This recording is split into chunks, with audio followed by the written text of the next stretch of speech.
Yeah. So before Loose Horseshit, we were talking about our hot takes on the things that we're covering. So now we have to abruptly change topic because that's not appropriate for horseshit. That's not appropriate for horseshit. That's the tightest of all. Did you have any horseshit like ready to go? I was gonna.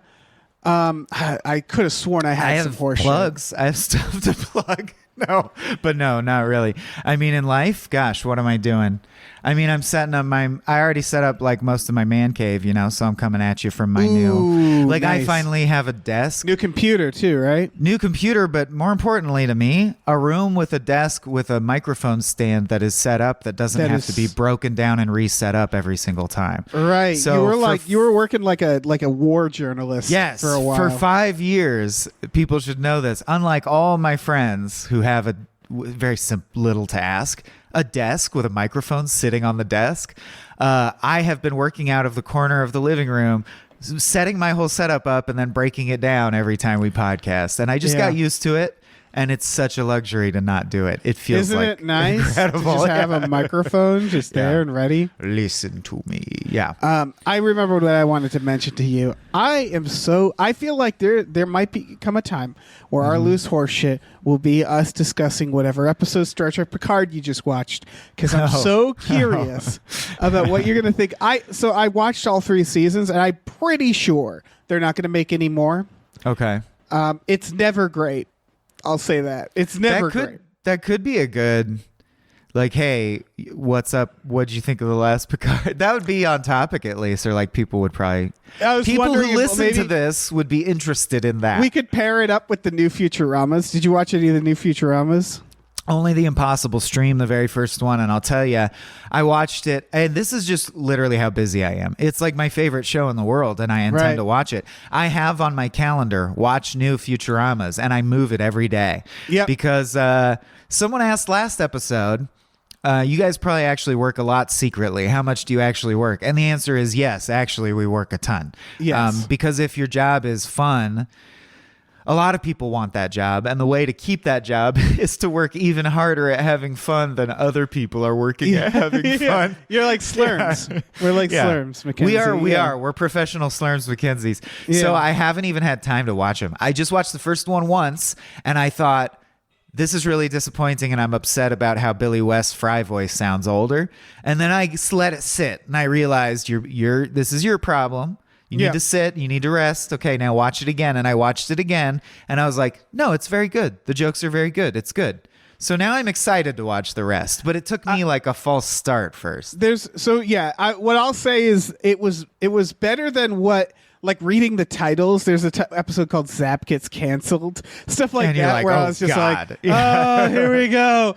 Ultimately, it's just as Futurama always was, which is like, some of them were really good. Some of them weren't as good. I think there's a little bit of expectations for them to do like a quote unquote touching episode. Sure. And that felt a little forced to me, that it was just like, you don't have to. Like, not every season has that banger. It's like when you realize Weird Al felt compelled to do an 11-minute song at the end of every album because he did one and people thought it was neat. And it's like, you don't have to do two-thirds of the way through a season. It's always a Jurassic Bark that wins an Emmy. Exactly. You don't have to do that. You don't have to. Weird. And like, they used to have plenty of time to not do that, But now it feels like they're like, well, who knows if we're going to come back. If it's 10 episodes, then episode 7 better make me cry, damn it. Yeah, exactly. So other than that, it's just like, it's Futurama. I enjoy it. Then Picard, it's good.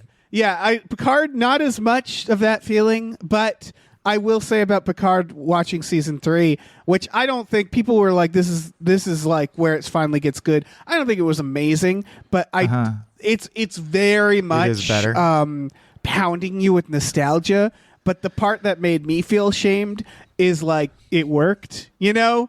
Like they go to a starship museum at one point, and you can imagine where they're like, there's the Defiant, there's the Voyager, and it's like, Jesus fucking Christ, I love this. I love this. Right, and I know it's dangling keys, like it's treating me like I'm the dumbest person, and it's working. Yeah. And I hate that. Keeps you humble. Yeah. Yeah. That's what it is. It's just like, I don't think it was good, but boy, did it work on me. I also did mushrooms while watching it, which helped greatly. Yeah. My thing about Yeah, I think I said this already, but I'm doing a fully on acid playthrough of Resident Evil 4 VR. Yeah, that's pretty that's baller. so good. I think I mentioned it, so I'll move on. But my thing is, we actually know now, or at least know through association or friends of friends. But like, for example, Cody Ziegler is a friend, and he's been on Small Beans a couple times. He's one of the writers on the new season of Futurama. So like, it's weird to know people who are actually creating it now, or like, you know, I worked with Jeff Loveness a lot at Cracked, and now he's writing Marvel movies. So this is always trippy, and it does do a thing to the judgment center of your brain, because a magician seems like they're magic until you get to know them as a person and find out how they do all the tricks, right?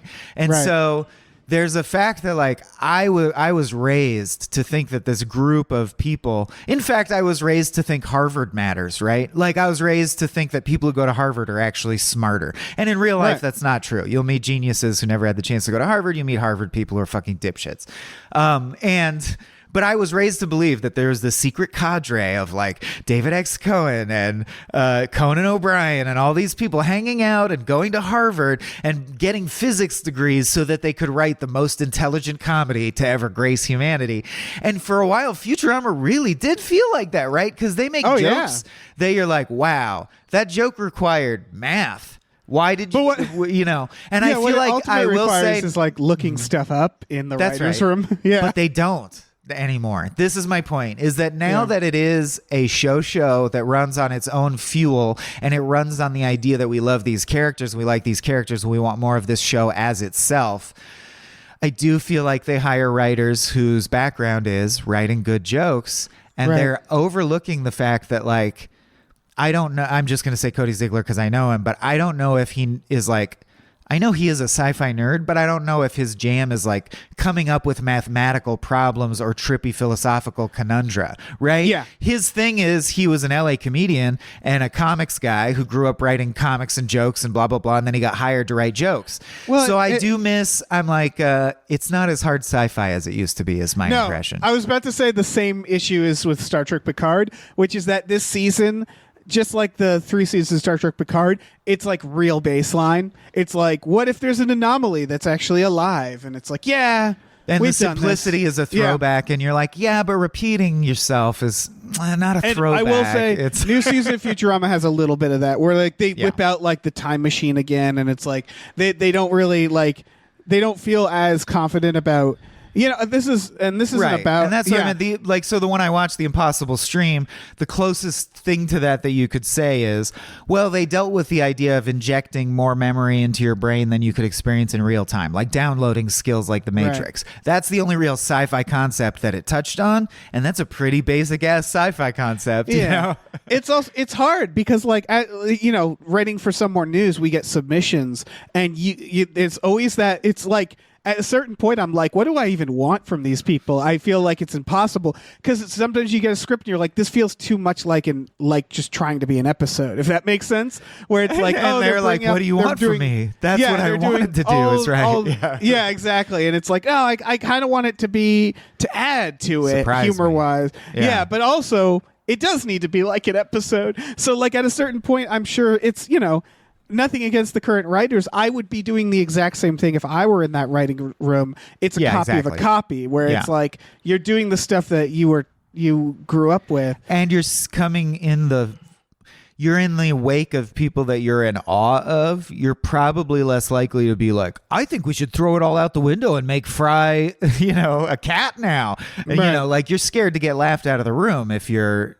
The people coming in the second wave. It makes sense. There's a certain, and also the higher ups, like this is slightly related. The new Assassin's Creed, I'm so excited for Mirage. But one of the things, I know I've said this a few times places. Really? Well, I love They're just all the same at this point. Well, no, this was what I was going to get to. I'm excited about it because it's back to the stealth stuff, apparently. Like they went back to the first 3.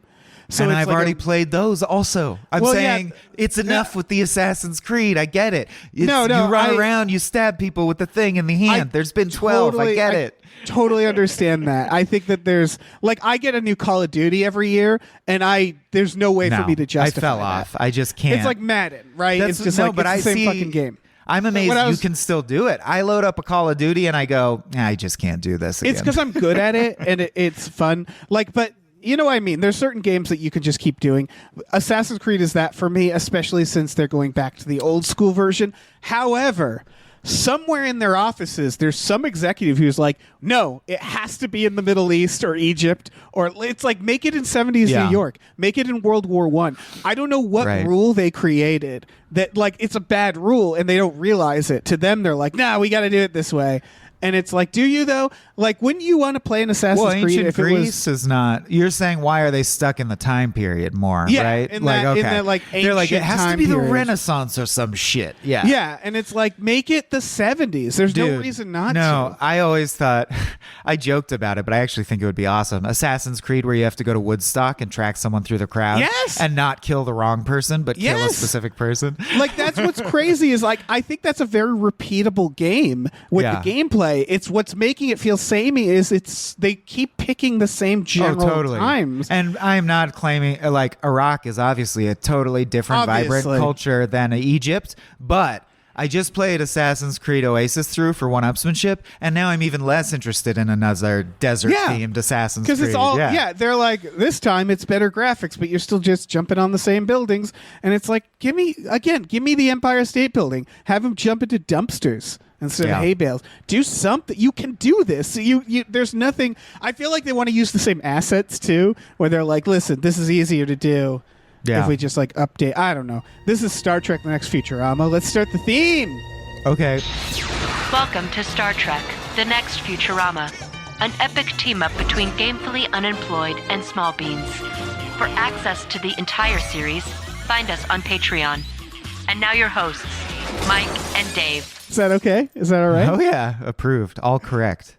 There's always a level of blue balls, right? Because I get lost in the loose horse shit. In the sauce. Yeah. Yeah. Although, no, I don't know what you mean when you say, you know what I mean, there's some games you can play forever. That's the unique thing about me. And Adam, it also frustrates Adam. No, I get bored of every game. There's no such thing as a game that I don't get bored of. Fucking Mr. Dark Souls Adam, are you kidding me? He plays the same. He's been playing Cyberpunk No, I'm and saying Destiny. He's with you. Oh, okay. I thought you were like, Adam also I'm doesn't a freak, like this. because once I've played a game, I don't need a sequel. I'm done. I get it. I understand the game loop. I'm done with that game loop. I need a new one now, please. Oh, okay. Yeah, I mean, I think everybody has their thing, right? Yeah. That they'll do. Like, you know when in Metroidvania maybe is the closest, because I'll play any Metroidvania like it's junk food, sure. You know, like when you watch a movie and there's an old person, they're watching like the Three Stooges, and you know, like, oh, they've watched that for the millionth time. It's their comfort. In the future, there'll be old people doing that, like video games. Oh, yeah. No, right. I love, of course, someone...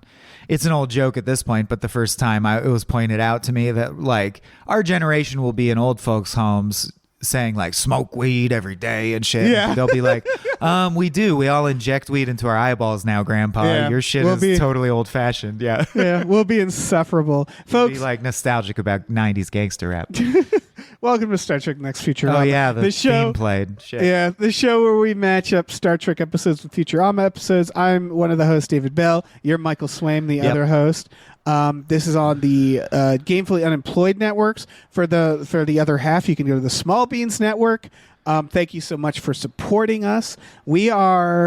Should we just jump right into it? We should. It's a biggie. Because it's a biggie because this is an infamous episode of Futurama, and I will take us through it, and then you will tell us what it pairs with. This is season 5, episode 2, Jurassic Bark. I can't do this again, man. I just can't. I honest to God, this is the one I've seen the least because of this, because it's just sad. Oh, dude, I actually watching it again, I was like, oh, I forgot all these and jokes. It's not because of only the story itself. We'll talk about it, but like, I have dogs in my life that I've had a tragic ending with, right? So it's just so easy. It worked again. Oh, yeah. I cried at the end. And feeling the dread of, I don't want to, though. Like, stop doing this to me. Right. No, same. Every time I go through something like this, it's the same thing where my cat is soundly sleeping and I walk into the room and start like hugging her. And she's just like, get the fuck away from me. Yeah, what the fuck are you doing? So Fry goes to a museum exhibit. They're watching the news, right? It starts with them watching TV. if I'm not mistaken. And they learn that there's an exhibit of a 20th century pizza place. He slowly realizes that it is, in fact, the one he worked at, Panucci's. And he finds, they do some bits, which we'll talk about, where they're guessing like what the stuff in the museum I believe was. it also the museum must be curator established at this point that Bender is trying to be a magician. Sorry. Oh, right. You're right. That's key. Bender's trying to be a magician. That's the B plot. So they go to this museum exhibit and he finds his fossilized dog. We get some flashbacks establishing that he in fact had a dog, because this is they just plug the dog in. And so like the B plot the I'll just run through the dog stuff, which is that he had this dog he delivered to this place that was Seymour Ass's. And it was clearly a prank phone call. He found the dog. He ate pizza with it. The dog followed him around as he delivered pizzas and was essentially his dog that he had for several years, like 3 years, I think he says.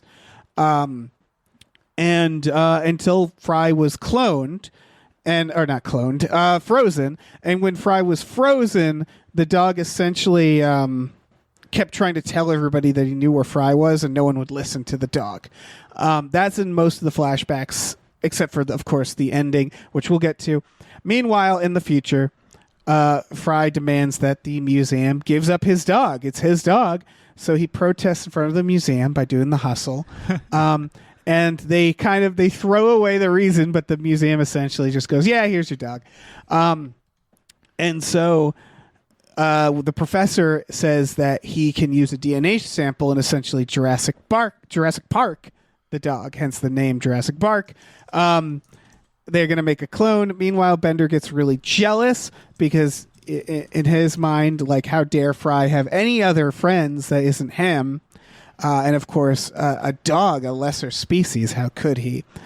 So Bender starts getting really jealous while Fry begins to prepare to clone this dog. We get more flashbacks highlighting the things I said, that like the dog was the only person who was looking for him. He even brought his family to the cryogenics lab, and the family just did not notice that Fry was right there. Meanwhile, in the present, they decide to, they use like the molten core of the Earth. That's right. The power of the core of the Earth, which to power the clone this won't machine. This won't be the last time they do this. Well, it's great because he says we have to use the power of the Earth, and he opens the skylight and lightning crashes, and then he lowers them into the basement to use the geothermal energy. Geothermal, yeah. And so they're going to use this geothermal energy to clone the dog. Bender gets fed up with this, and he throws the fucking dog into the lava. Yeah. Real mean Bender. He doesn't understand what he did was so it's mean. Real jerk-ass Homer Bender. Yeah, it really is. But then they learned that the fossil was made of dolomite, which I guess can stand the heat. And Bender, realizing what he did and how bad it was, he reveals that he is also part dolomite. And he retrieves the fossil.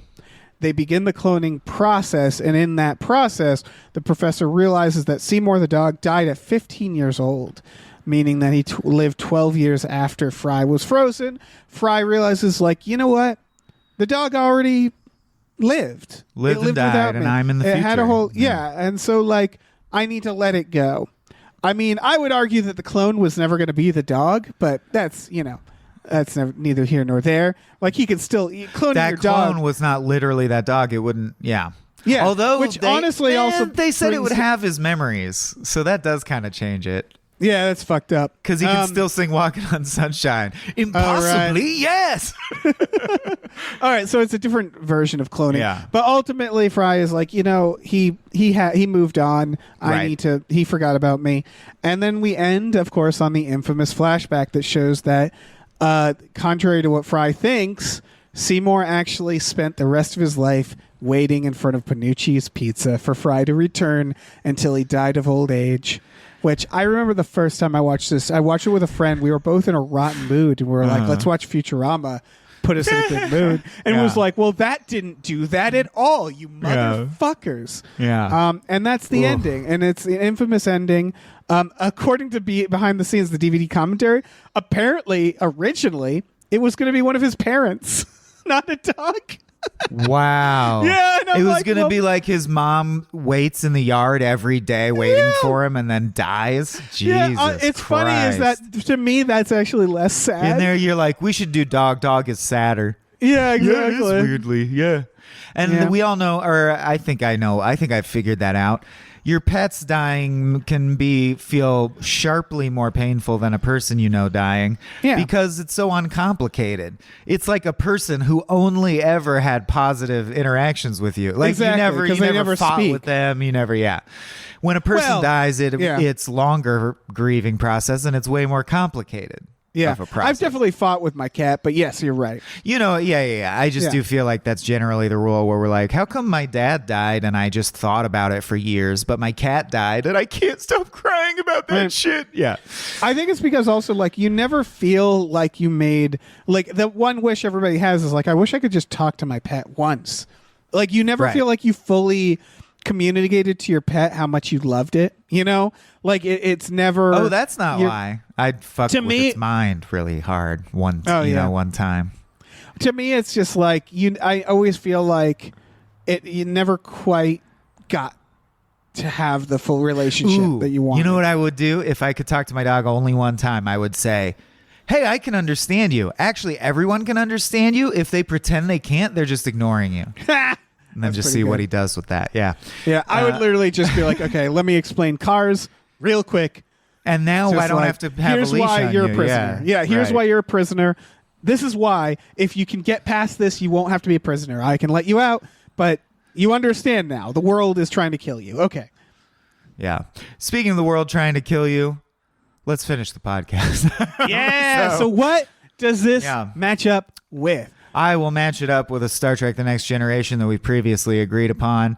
The only clue I can throw out is that if you multiply the season number by the episode number, it's 49, which is a prime number, meaning there's only one possible combination it could be, and that's season 7, episode 7, Dark Page. Dark Page. If that name rings a bell, you probably already understand that a dog is very similar to a child. A dog is very similar Better to than a child. Better Yeah. than a child. So in this episode, if you don't recall it, Luoxana Troy, heir of the 5th house of the Chalice of Reeks and shit, is helping teach a race called the Cairn, who have giant pulsating brains, and that's how you know they're psychic, learn how to speak. Because as we were just discussing about dogs, they don't understand cars. No, they don't know how to speak. They don't know how to communicate in spoken language because unlike betazoids, who have had both historically, they've been psychic always, and their race has always been psychic.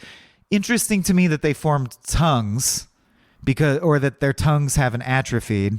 I don't know. We'll get into it, I guess, if we do. It's just occurring to me now. But like, why do they have such a complicated mouth, evolutionarily speaking? But regardless, I guess just for eating. The Cairn are learning how to speak so that they can become part of the Federation, right? And part of the broader community. And it's hard for them because normally they only think in imagery. So they communicate through a rush of images, and they don't have the concept of privacy. They are fully psychically hooked up almost like the Borg are, but not evil, right? And they have these devices, these voice boxes that are helping their atrophied vocal cords make sound, and they're learning to talk. And they're having a party aboard the Enterprise to welcome the Cairn.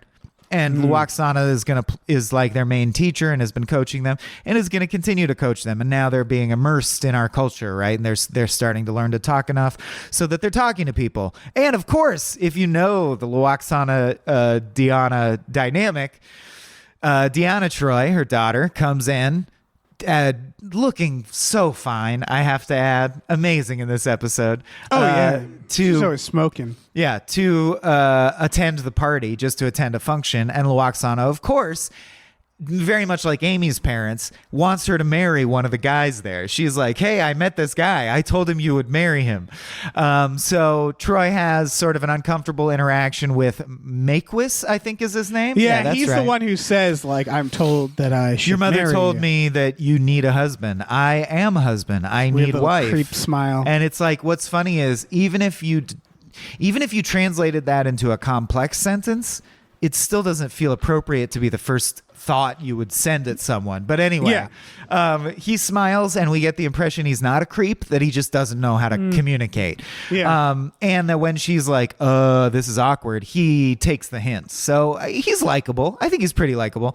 We also meet his daughter, who Luoxana looks at his daughter, a little girl, and then suddenly feels some kind of psychic pain. She's remembering Interview with a Vampire. She's That's like, right, you were of course. in that, weren't you? and I did not know that. I have not seen that movie. Good That's poll. Kirsten Dunst. That's Kirsten Dunst. That's what? Spider-Man's What? Kirsten Dunst. What? You didn't know that? No! That's crazy. Okay, so Kirsten Dunst makes Luoxana feel psychic pain, and then Troy notices and asks what's wrong, and she glosses over it and changes the subject by saying, I love you so much, I just love you. You're all I've got. If something happened to you, I don't know what I'd do. Makewiz apologizes for the confusion. He explains, he says, your mother of you has an image of her in her mind. And I was assuming that image was true. And it was, I guess, of a needy woman who wants a husband. But he's like, now I see the real you, and I'm still intrigued. I hope we can get to know each other. They're having a flirtation is the point. I am going to leave now. I am glad you stopped by. I am glad I stopped by also. Whoa, is this too steamy? But anyway, they have hot conversations like that. Troy's mom continues to act weirder and weirder, culminating with her yelling at Riker in the middle of a 10 forward. Some true shit, honestly. She says true shit. Like, I think she's right. You're the reason she can't marry anyone, because you have this weird thing where are you going to marry her or not? Are you going to fuck her or not? Leave my daughter alone. And I was just watching like, thank you. Yeah, thank you. Thank you. Someone said it. But of course, you're not supposed to do that on the Enterprise. And she apologizes for acting like that, but she continuously says, I'm fine. I don't want people's help. Please leave me alone. There's nothing wrong. Right? That's the pattern. Right. Makewiz comes. I just want to, know, there's other like ensigns in that room who are just like, thank you. Fuck. Yeah. Their shit is so weird. And now I heard Worf is banging her now. I don't understand this shit, man.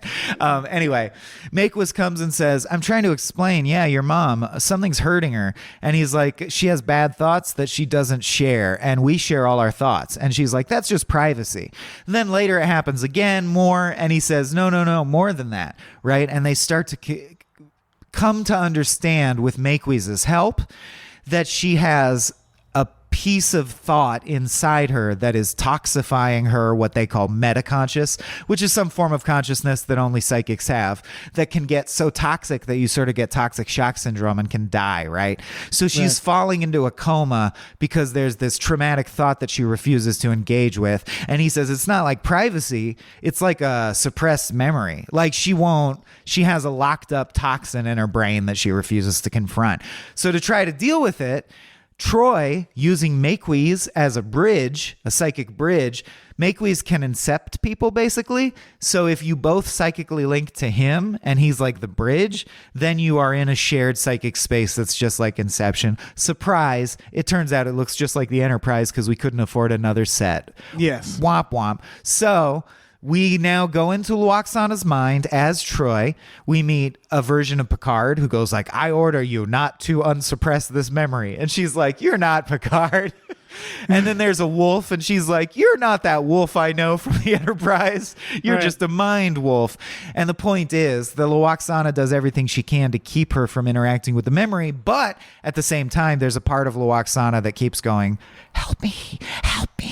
I actually do need your help. So she persists, and we basically get a physical metaphor of a counselor helping her mother come to terms with a memory that she's never shared. They go to her journals and they find out that there's this chunk of time that was deleted. And like, she did write journals. She writes journals every day. By the way, they very casually look at their mother's private journal. Yeah. But they're like, well, this whole year she deleted all the all the entries. So ask her about that time. It's 7 years. 7 years. Sorry, 7 years. Well, wow. That's crazy, because that means it's impossible for Deanna not to have had memories of this period. But anyway. Yeah, so I just have to note that Troy is just like, I've gone through her journal and there's nothing. And then Picard sits down and 30 And he's seconds. like, did you not He's like, notice that she deleted 7 years of it? Yeah, and she's like, oh, weird. And it's That like, is Jesus weird. Christ, man. Yeah. So she goes, okay, I'm going back in. She goes back in. She says, Mom, I know there's something at this time. You got to tell me. The mom says, no, no, no, no, no. She says, tell me, tell me, tell me, tell me, tell me. And then she finally does. She has the horrible breakdown. We get the reveal, which is that Deanna Troi has a sister that tragically drowned very young. And we relive the memory. I guess she kind of looked like Kirsten Dunst. And when she saw Kirsten Dunst fucking around and falling into a pond in the ship's arboretum, it made her remember the suppressed memory of the time she saw her daughter drown in a pond. And so she's like, so obviously, I don't really want to look at that memory. And Troy's like, no, you fucking look at it. You look at it now, Mom. You look at that shit. You watch it. Drown. And she watches it and she goes, thank you. I feel better now. And, that's how trauma works. And she talks to the dead daughter, whose name was Kestra. And she says, I want to know everything about you. And Kestra says, I have to go now. And I guess that's how you heal. Like, she just fades away, which is so funny because they literally could have sat there, gotten to know her, unpacked, but no. Like, Deanna Troi is like, tell me about her. What was she like? And she goes, oh, she was great. Okay, she has to go now. I was waiting for her just like, it's like a 7-year-old, like, we don't boring, need honestly. to like weave her into the show though. Yeah, she likes dolls, typical child shit. Yeah, so we find out pick she her out of a lineup. existed. And we never mention her again, just like Seymour. Yeah. But that's not the only reason. That's what we paired. That's the pairing. It ends with Deanna saying, tell me about her. I want to know about her. The end. Good job. Thank you. I guess we can keep chugging along. I got a lot to say about these episodes. But first, we have to talk about how they match up with our next segment, Good News Number One. Good news number one. First and foremost, I would say, of the similarities, it's that they talk about how Deanna and her sister and mother used to sing the same special song together all the time down in the valley, just like Fry and Seymour used to sing Walking on Sunshine, and that was their main deal. Oh, that's a great one. Obviously Down it's in the sunshine. it's two both involve characters who have lost someone small that they didn't talk about until this moment. That's right. The loss is tragic. They have to relive it, essentially. There's and no then let real it go. reason for them not to have talked about it before. And there's especially no reason for them to never mention it again. But Fry, other than one callback joke where they mention, as a toss away, find like a Seymour new dog. died, and they don't care. There's one where they find another fossilized right, and dog. they're like, don't tell Fry. Yeah. But other than that, I mean, he never mentions it again. And same, Luoxana nor Deanna never mention Kestra again. Kestra, there's no it's like the show forgot she existed, which I do think is very similar. In both the memory is brought up by a sci-fi process, right? A sci-fi trope. The mind meld versus the cloning. Right. There's a way. Ways. The sci-fi crux of the episode is a way that we're going to relive a series of linked flashbacks that will reveal a hidden tragedy. I mean, structurally, they couldn't be more similar. It's just whether you think a dog counts as a kid. I also would say, technically, both endings imply that a dog dies at the end. Because in the Star Trek, she talks about how Kestra was trying to save their dog from drowning, and then Kestra drowned. So you got to assume the dog drowned. I do think the broad messages of the two are a little different.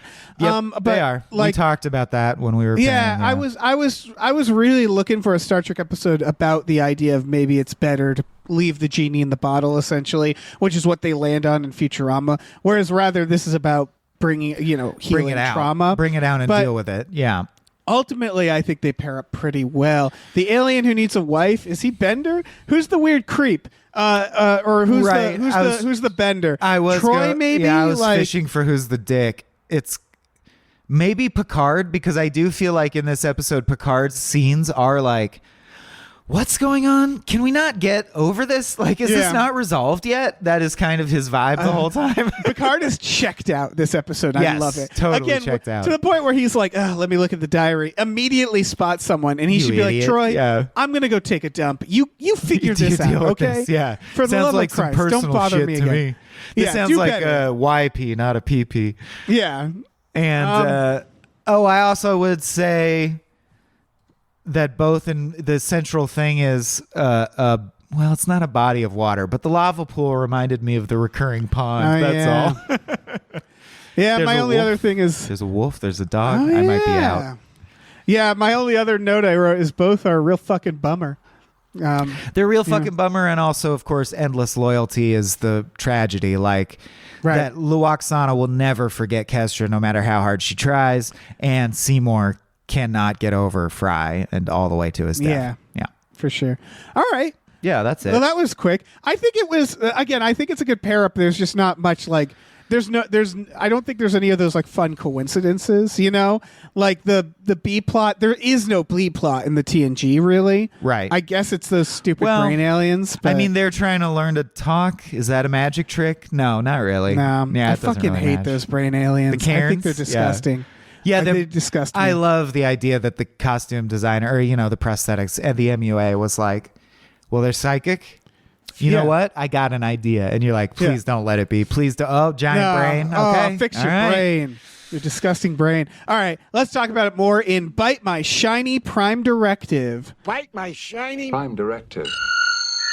Also incredible that they're like, he still has to be sexy, though. He's a love interest in the episode. Do the giant brain, but sexy, though. While we're talking about them, why would they have the same mouths? If they only communicate telepathically, wouldn't they have like gray alien mouths? That's what. Why would they have? Yeah, they should be little like holes. just a butthole that takes food in. That's all you need. Yeah. I guess you still got to be sucking and fucking, but like, got to be. yeah, you got to be as part of the. Yeah, it's they're stupid. I hate these aliens. I fucking hate them. But their vocals they act are like weird little atrophied freaks because they talk through a little robot thing. So the implication is that they don't have vocal cords, or at least their vocal cords have atrophied. Yeah, they wouldn't have the same mouths. I don't know. They're little I freaks. also love, they're weird little freaks. I had an image of you in my mind, but now that from your mother, but now that I meet you, I see you're even more beautiful. Oh, great! My mom thinks I'm ugly. Is that good? Thanks, you dick. Thanks, Mom. Also, all right. While we're talking about them, I also don't understand why it's harder for them to speak when it's implied heavily that it's the telekinesis is more complex as a way to talk, where it's like simplifying your speech, in my point of view, is easier than making your speech more complex. Is it simplifying or is it translating, though? Because I would say an image to a word, a string of words, really is translating more than simplifying. I don't think the episode ever sells it. Like when he's like, what is heaven? And she can't explain it. I was like, it's a perceived paradise for after you die. Like it's like, no, it's she not shoots an hard. image at him and he goes, oh, heaven, which is funny because the image could have just been clouds and then you'd be like, I understand air travel. Yeah. You know what I mean? Like, Climate. why would that be clear? Right. That's the thing. If anything, it's less clear depending That's on right. Oh, our I know. perceived, like our shared, Especially imagery. if you consider that they say the way we communicate is direct, nothing can be hidden. So they can't even edit the images that they're thinking of, meaning they experience whatever images anyone's thinking at random at all times. Right. I don't even understand how they can meaningfully communicate with each other. Yeah, Roxana's gonna project heaven to him, and he's like, I see. It is boning Picard. And now everyone else that is around heaven. him also thinks that because he can't edit what images he puts out. Yeah, it's like a horrible game of telephone would be played at all times. They suck. They're shitty like, aliens. have you played that board game Mysterium?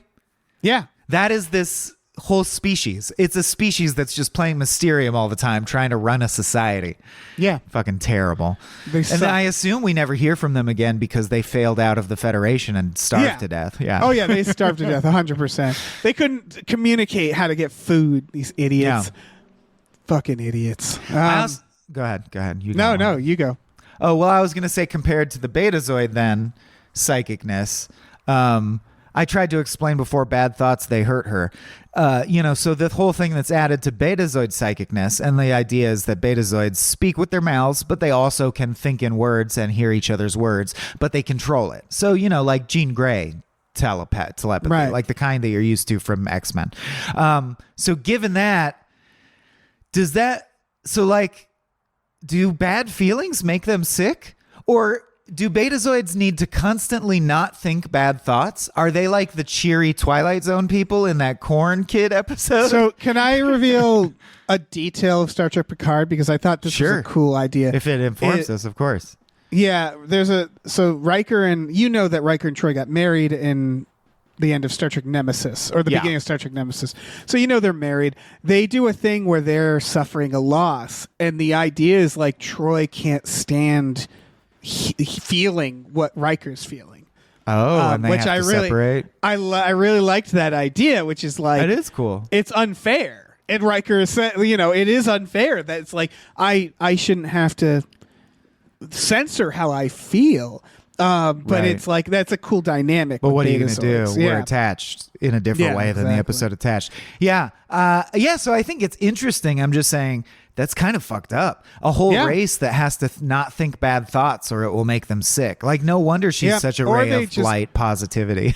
Or they just accept it, where it's like Troy is just like, I can appreciate the feeling of killing. I'm in a pain. Like of wanting to kill somebody. Sure, I'm in pain all the time because of sadness. Sure, aren't we all? We're used to it. Yeah, they're just more numb. They're just like, feeling emotions it's like that or whatever. Sopranos meme that just went around today. A good pair of lines from that show.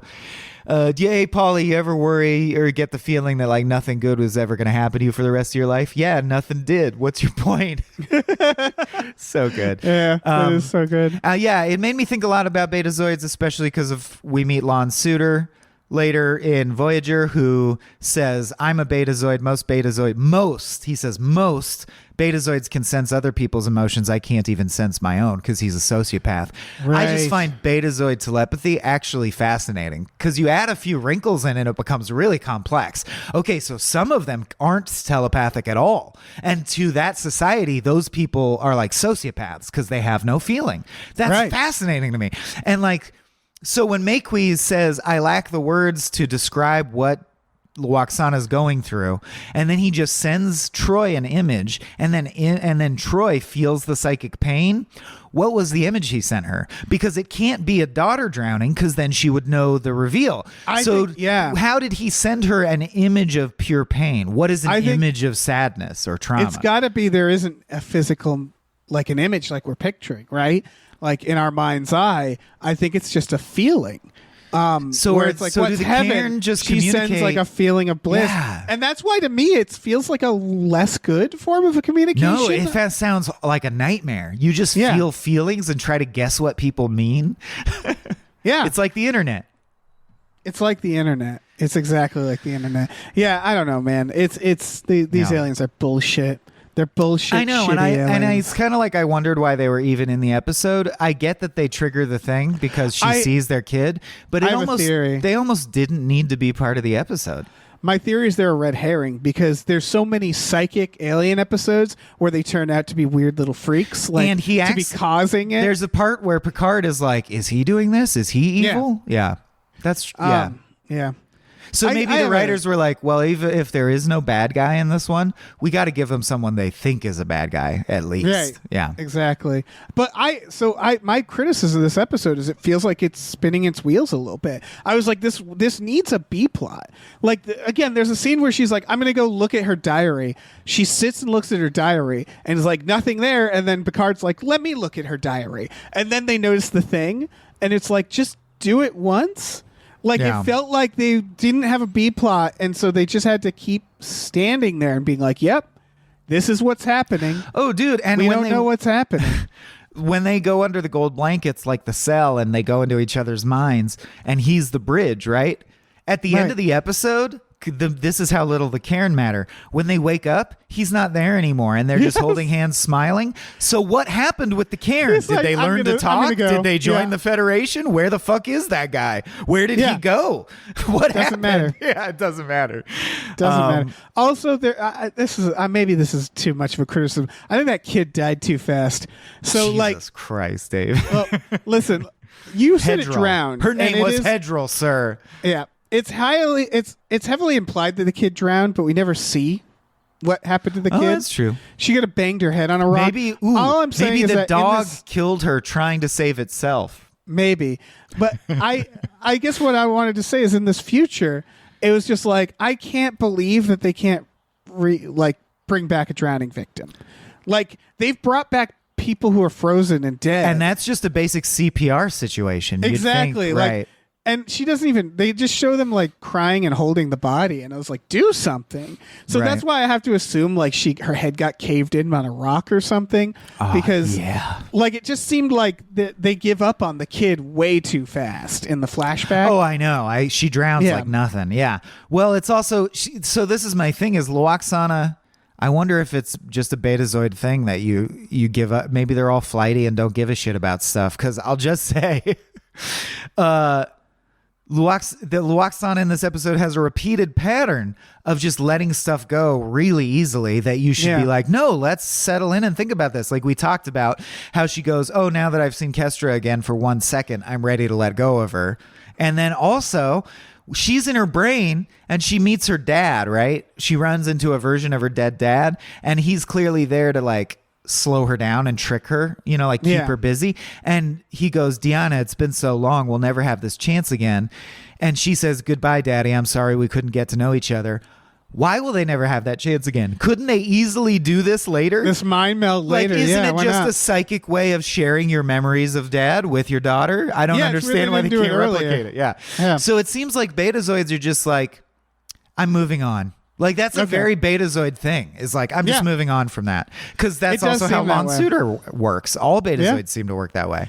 And again, Picard just not interested in any of this shit. Couldn't. And I understand it's not that interesting either. And I know that's weird, but like the sci-fi element of like, what if they mind melded? I'm like, yeah. We've done this a million times. It's just not a particularly compelling. The most interesting thing about this episode is that Kirsten Dunst is in it. Yes. Second most interesting thing to me is that I noticed a new thing about Star Trek and had to look it up on Memory Alpha and was like, I can't believe I'm such a Trekkie and didn't know that all Betazoids have black eyes, including Deanna. Oh yeah, good for them. That is a racial trait of Betazoids. I always thought Lon Suitor had black contacts to make him look like a crazy psycho, and I never noticed that that Deanna's eyes are black. I just thought they were making him look like a Stephen Dorff type. I just thought Marina Sirtis had very dark eyes, but no. Or wait, is it Stephen Dorff or Brad Dorff? It's Brad Dorff. Yeah. Yeah. Stephen Dorff is the isn't other he guy. Dorff on golf or whatever? I don't know. He's Blade. He's Blade. Okay, he's Blade. So Wow, I'm thinking of Tim Conway. That was 3 dwarfs that we got out there. Good cut. Nice. I didn't care for the Star Trek, and I think it seemed like your shock when we talked about this might be the audience shock. I didn't care for the Futurama either. I find that shocking. Yes, I think people will. I think someone just gasped in their car. Here's my reason. I never cared for this episode. That's part of the thing is that I haven't watched it much, and it's because it's only cruelty, and I don't get much out of it because I don't actually think the message is particularly profound. I don't think dogs do this. I know dogs will visit the graves of their dead owners and stuff. Wait, dogs literally do this. No, there's a famous dog in Japan who followed her dad to the train station every day, and when he died, she kept going to the train station every day until she died at the train station. Hannah brought this up to me as well. Here's what I mean, is that train station dog, I guarantee, also still had an owner that it loved and loved it. Dogs grieve. Sure. Dogs grieve. It's the manner in which they make Seymour grieve. This idea that he is abandoned outside and like never leaves that spot and never finds another family. It's just like, no, I don't believe that. I believe might that like check for Fry always, but he would still have friends and a life. Yeah. He would love again. He would still mourn Fry, but like the way they depict it as like this solitary life just dying slowly in front of, I'm just like, no, that's needlessly an inaccurate and cruel way to show that. Yeah. And so that's my thing, which is like, that's just not, I don't believe that. I don't. Like, the dog would still live a happy life. It would just be mourning Fry's death, and they wanted to show that, and they showed that in the most extreme way that I think is unrealistic and therefore needlessly cruel. Uh-huh. That's okay, my view of it. I gotta give my spiel on the sad aspect then. I kind of halfway agree. I think it's interesting. We talked about this episode setting the template for later seasons, but of course, the very first time they did the tearjerker thing, it was actually Luck of the Fryrish. And I still think structurally, and I cry every time. I love my brother very much too, so maybe that helps. I think Luck of the Fryrish is a better episode and sadder and more profound. But the one with his mom later too. The one with his mom. I don't want to talk about that because we'll get to it. That's my favorite Futurama episode, period. The most profound to me.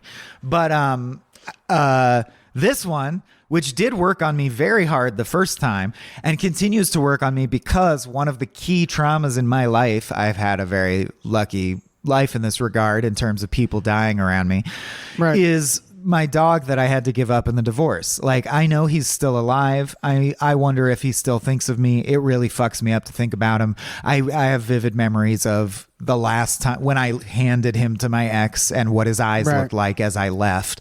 And it really fucks me up. I really hate that she got that dog. I wanted that dog. I should have fought for him more. I feel like I betrayed him by not fighting for him more, etc.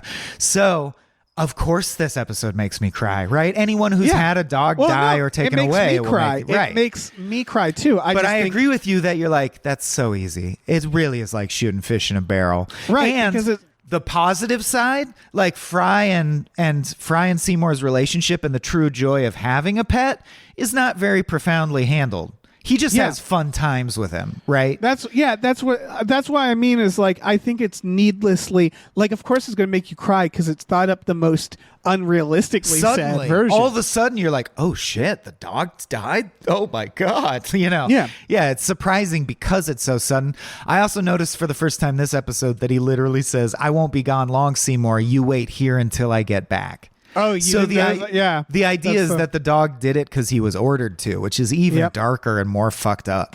Yeah, and again, it's like whenever for me, it's the equivalent of like the Hostel films, which is like, isn't this scary? And it's it's torture. I'll go like, halfway that far. Torture is scary. Where it's like, this is like, isn't this sad? And it's like, this is the tragedy version of torture porn. Well, and the way it doesn't, it's just like anybody.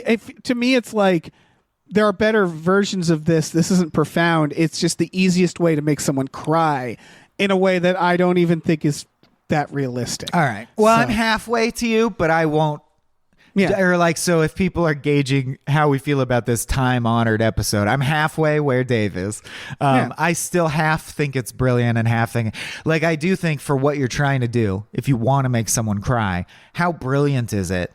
Like, whatever animator/editor/producer said, the way we show the dog's death is that he lays his head on his paws, shuts his eyes, and at that very frame, we cut to credits. It cuts to credits the very frame his eyes shut. They Sopranos You're like, the dog. that is dark. That makes me cry. The fact that you handled it that way is smart for what you're trying to accomplish. It's very well made. Absolutely. And it's like an anti-joke where it's like, what a perfect ending. To tragic make you ending. feel bad. Yeah. Yeah, I just don't find it particularly smart of an ending, in terms of the writing, and it's sorry, I don't buy it. Like, I just don't buy it, and I'm like, that's. I don't buy that they don't notice Fry in the cryogenics tube. How did they not see him in the tube? That always is hard for me. And that's what it is for me. Is like when I'm being emotionally manipulated in a way that I don't feel like is earned, but of course it works. That more angers me. Then it makes me go like, oh, that was good. I'm just like, well, yeah, of course that'll make me upset because you did very specific and I would, like outlandish things that make it sad. So, well, I also, well, I'm ready for joke Rolodex personally, but my last thought would just be that, it's of note that it's the first episode where they fuck with the pilot, where we go back and fuck with the pilot because we see Fry fall into the tube. And I just think we'd be remiss as Futurama fans if we didn't note that in this episode, you can see Nibbler's eye hidden in the trash can. So that means they knew that seasons from now, they were going to reveal that Nibbler was the reason Fry went into the past, which is pretty cool into the future. Is that in the first episode, though? I assume they did it in this one. Nibbler's shadow is in the first episode. Yes. Right. I assume they didn't know at that time that it was what they were going to do nibbler. with it, but they knew they were going to do something with it. And what's amazing, I just love shit like that. The foresight, like, to me, the ultimate one of all, of course, is looking back at all the clues in Arrested Development that let you know that 2 years from now, Buster's hand is going to get bitten off by a seal. That's incredible that they knew that 2 years ahead of time. But it's incredible. It's also one of those things where I feel like that used to be how TV was, right? Like nowadays, there's that, like, the one I always say is how Westworld had to stop production so they could finish. So they could figure out, writing wait, it. what are we doing? Yeah. Yeah. And so it's like, fucking what stupid. I used hate to that happen. it's this now. Yeah. I know. Like the bar has been so lowered where it's like, they used to actually know where things were going most of the time. They They'd have still a big were like board thinking on with their Post-it toes. notes, and it was all mapped out. Yeah, we don't do that anymore. Yeah. We just write Rick and Morty's, and at the end of the Rick and Morty, he zaps everything, so it doesn't matter, and we just continue on. Yeah, That's every exactly. show. It's funny because Simpsons kind of gave us that. Simpsons was one of the shows that invented the disposable ending where it turns out nothing mattered at all. And now all shows are that. Yeah, even shows that shouldn't be that. Right. Okay. Yeah, I'm ready for jokes. This is good jokes. Not affiliated with Amazing. Futurama Brass Knuckle Co. Yes. So that's why they call you Bender the Magnificent. No, it isn't. No, it isn't. And then later, of course, at the end, when he saves the dog from the lava, he says, and that is why they call me Bender the Magnificent. Yep. And then his eyeballs melt. Yep. Let's go check it out. You can see how I lived before I met you, Bender. You lived before you met me? Sure, lots of people did. Bender, really? Interesting. No, wait, the other thing. Tedious. Yeah. Oh, this was a question I was going to ask. Can't Fry just work at one of these museums? He's always needs a job. He totally should. And they go to the 20th century lands later with the buffaloes and everything, the buffalo hunt. I like all the signs at the museums, though. So the sign jokes there are treasures of the stupid ages, loot, including loot from the recent pizzeria excavation. The exhibits inside are cod pieces of the Federal Reserve chairman. Superfly stuck in amber, which I never even got as a pun until I wrote it down as a note. Oh, fly in amber, superfly in amber. And coprolites of the New York Knicks, which if you don't know, that means fossilized shits of the New York Knicks. Oh, that's so good. The wooden pizza or the wooden paddle for spanking delivery boys. And for your information, lady, this was not just used to paddle my butt. It was also used to move pizza and crush rats. Tour guide, I don't know where you get your facts, sir, but I am a volunteer housewife with 45 minutes of orientation and a Harlequin romance about archaeologists. Fry, don't wave your fancy degrees at me. Pizza for Mr. Seymour Asses. There's no one by that name here or anywhere. I hope in time you'll realize what an idiot you've been. I wouldn't count on it. To Seymour. I like you, Seymour. You're not constantly judging me like all the other dogs. Are you? Yep. He also tells Seymour goodbye, live long and prosper, which is canonically one of the earliest timeline things that lets us know that Fry is indeed a Star Trek nerd, which I always appreciate. Bender seeing the dog fossil. Yuck. That's the least appetizing calzone I've ever seen. Bender, protesting never works, Fry. You're right. I'll give it a shot. Bender later. And then he was ejected from the museum by the museum guards. Needless to say, I was mortified. The protest. I will now perform my people's native dance. And it is the hustle. Yep. What do we want? Fry's dog. When do we want it? Fry's dog.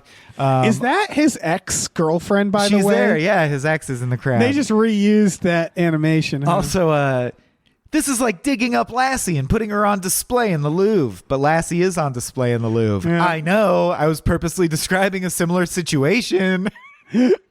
All the fucking dog at Panucci's. Have you been swimming in the sewer again, wiping him with the dough, him swimming in the sauce? He's so cute. He can do two things at the same time, eat and swim. Oh, three things. Fry, you can't keep boogieing like this. You'll come down with a fever of some kind. I also love, his name was Seymour, and he was once intimate with the leg of a wandering saxophonist, which I have to imagine is Leela's ex who noodles on the sax. Oh, you're right. He probably smelled Leela on the leg. Yeah. Yeah. I mean, the timeline doesn't match up, but okay. Why the Zoidberg cutting in half with human feet, and then I was all in this part. It's magic. Bender gets sad and cries as he's a magician, and his tears turn into balloons, then doves, then flowers pop out of his antenna, which I'll remind you we know from episode 3 is his penis. Right. There's the scarves later where he gives them the scarves to cry, and they keep coming out. When he comes back with the dog, yay, he's back, and he's looking for a garbage can to put the rock in. Here you go, buddy. Take that, Grim Reaper. Crappy, ineffective Reaper. The flashback with Panucci. What's with Seymour? It's like he don't want you to go, or he thinks your pants is too short or something, which is crazy because, frankly, you look fabulous. Now get going. Get out of here. I won't be gone long. Oh, yeah. No, that's the sad line, not a joke. A dog collar? For me? You shouldn't have. No one ever asked Bender if he would like to live in a tiny little house. Not that I would. A tiny little house that says Bender on it. Seymour's great, Bender. He can dig up bones, and I can't. Hello, Charlemagne. I like the Leela and Amy in the TNG outfits fighting, and then, sorry, but we need to practice hand-to-hand combat in case an enemy knocks the laser guns out of our hands, and they slide way across the room. The first iteration of let's make Amy and Leela impossibly sexy and then have Fry ignore it. Yeah. The group showers later is one I always remember. Oh, that's so good. Bender, this has nothing to do with you. That's not possible. Yeah. Throwing the dog in lava. Ha ha, now I'm all you got. Fry's outgoing voicemail. If you're calling about the used towels, they're still available for $45 each. After he throws the dog in. So anyway, your dog is melted. Now we're friends again. Initiating dog brain cat scan I liked. Oh, yeah. Pretty dumb, but I like it. Oh, yeah. I mean, Professor, you see that fossil was made of dolomite, the tough black mineral that won't cop out when there's heat all about. In contrast, observe its effect on this ice swan. Of course, that would have melted anyway. I just wanted to get rid of it. Acting like a moron won't bring your dog back, Fry. Then all hope is lost. When Bender saves the dog, I should have understood how someone could love an inferior creature because I love you. I love, please stop crying, Fry. I assumed you were just pretending to love the dog to toy with me. What have I done? Zoidberg. You didn't do anything. Don't beat yourself up about it.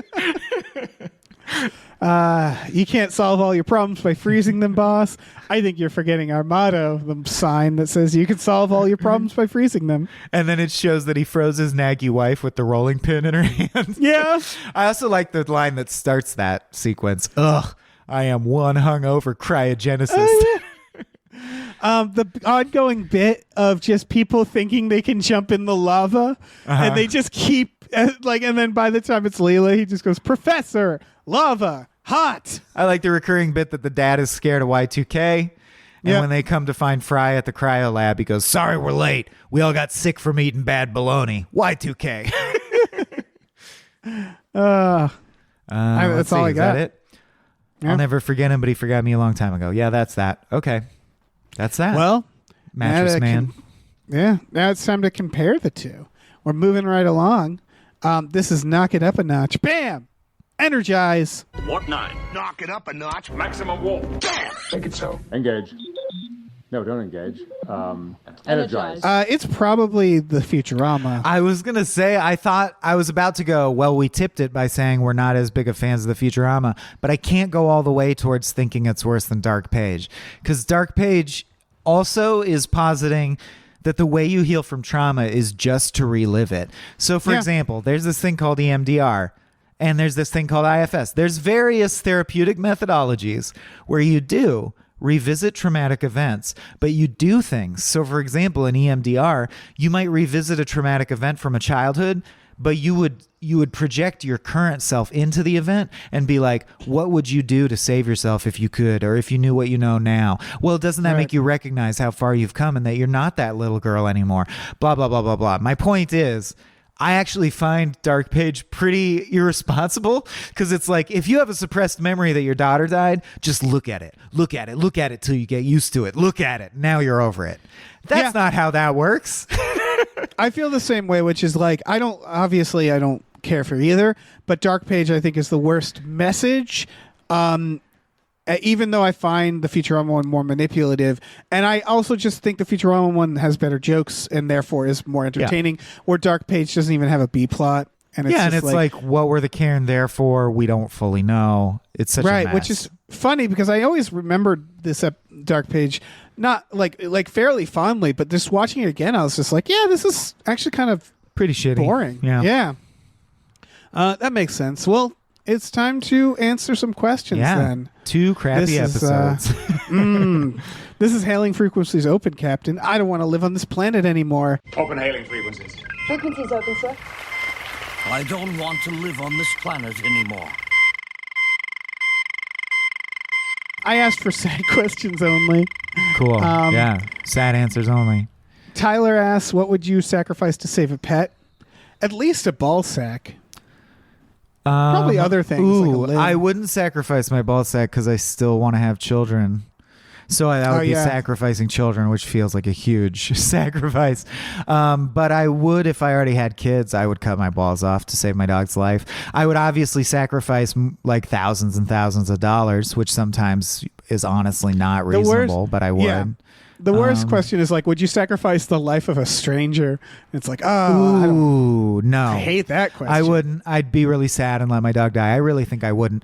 I would cut some of my fingers off. I think that's as far as I could say. I'd cut a couple fingers off to save my dog. If it was like, if the stranger was like Mitch McConnell, I'd be like, he's lived long enough. If I found out it was a dick that died, or I'd get erectile dysfunction for my dog. Sure. Have to, work on it. Yeah.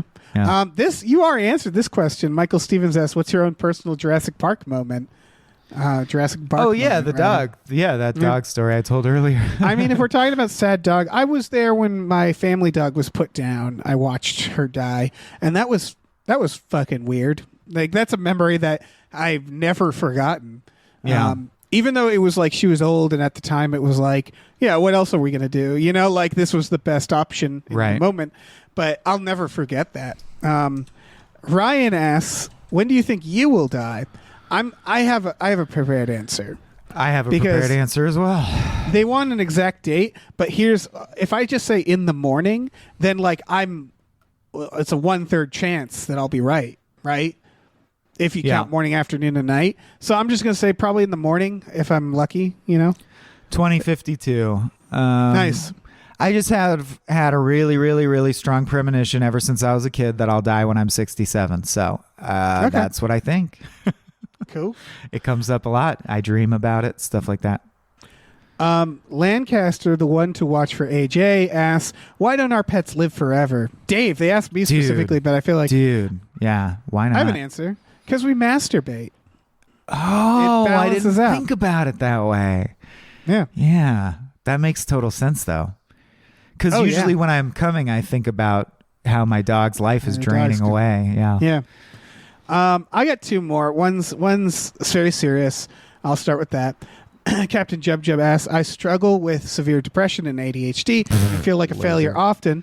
No matter how good of work I do, I hate it. And I feel like an amateur has done it. I've helped remodel literal $1.7 million homes, parentheses, not LA $1 million homes, nice ones, hit against LA there, but I still feel terrible. How do I feel better about myself as a person? I already volunteer, donate, and help as many people as I can. I give often to others, but still actively hate myself." Go ahead.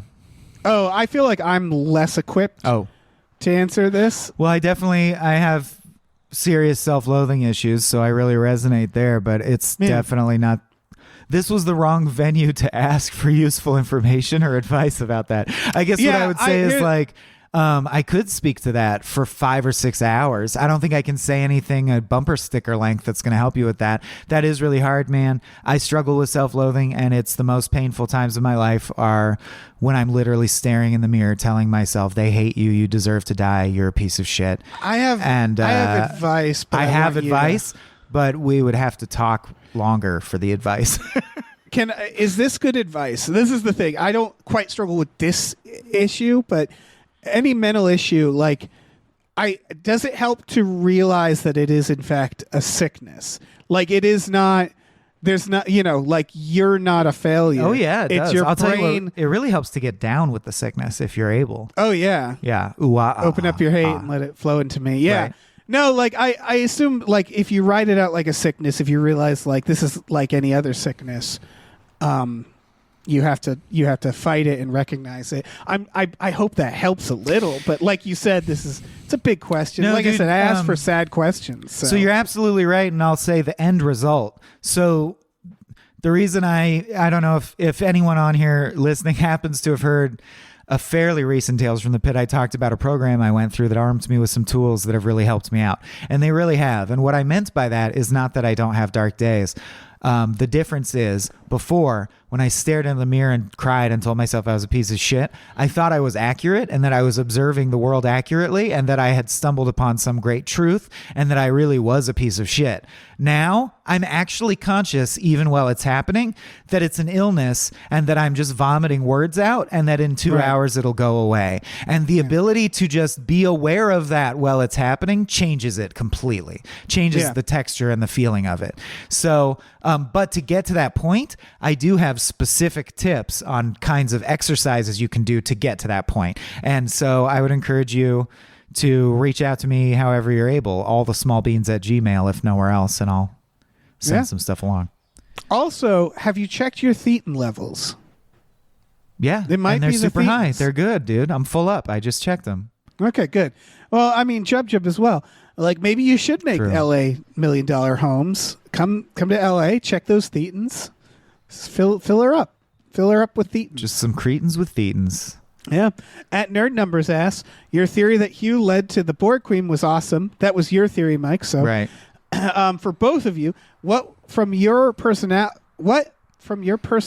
if joined to the Borg, would reshape their existence? I'd like to think they suddenly will have like a real need to assimilate Chief O'Brien. Mm-hmm. They'd be like, "Ooh, that Colm Meaney, we need him. We need Colm." Well, I was just thinking I'd love to see the Borg get self-loathing and be like, yeah, you will be assimilated. But will you, though? I'm sorry. It's my fault. I gotta go.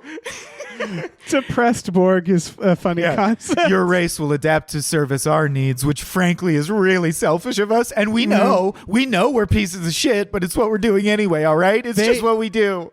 It's funny, Star Trek Picard kind of has a goes thought into around that. A little bit. Not quite, but they deal with the idea that the Borg, there's a loneliness there to the Borg. Mm-hmm. Like they're the equivalent of those people who is like, I just want to party all the time. I don't want to go home and be alone with my thoughts. Yeah. And it's like, yeah, they always want more voices all the time. Mm-hmm. Yeah. Yeah. But also speaking of more voices all the time, let's wrap it up. No, I'm just kidding. I was literally going to wrap it up. I was literally, I'm done. I'm done with the questions. Okay. No rush. We did it. I think for covering 2 bummer episodes, this was cheery enough, right? Very fun. Yeah. Where I already said it, but you should say it better. Where can people get the other half of this series? Every other episode of this show appears over at the Small Beans Network, not on the free feed, although you can get all of our free podcasts, including Frame Rate, our movie one, and I don't know, other ones, by searching for Small Beans. But to get Star Trek The Next Futurama and Spielboys, Tom Ryman and Abe Epperson's show about the works of Steven Spielberg, which is also excellent, you need to subscribe and patronize both Gamefully Unemployed and Small Beans. That's my outfit, Small Beans, over at patreon.com/smallbeans. I also wanted to say something that we haven't been saying lately that's true, and I think we should amplify more. You can follow us on Patreon now without paying.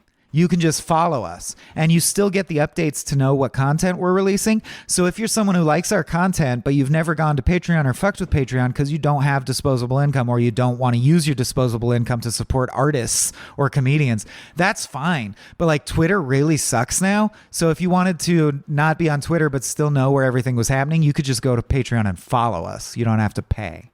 But if you pay, you can listen to Star Trek. Nice. Yeah. Yeah. Yeah. Do all those things. We fit together perfectly, you know? Yeah. Like Luoxana Troy and a dead daughter. Just meant to be together. Meant to be together. Oh, God, that kid died. Kid died too hard. You know, she pulled the dog down. Just her dead body was stuck, in its fur. Like Jason Voorhees. Pulled it down. Yeah. Just Killed the dog. Mhm. Yeah. Poor dog.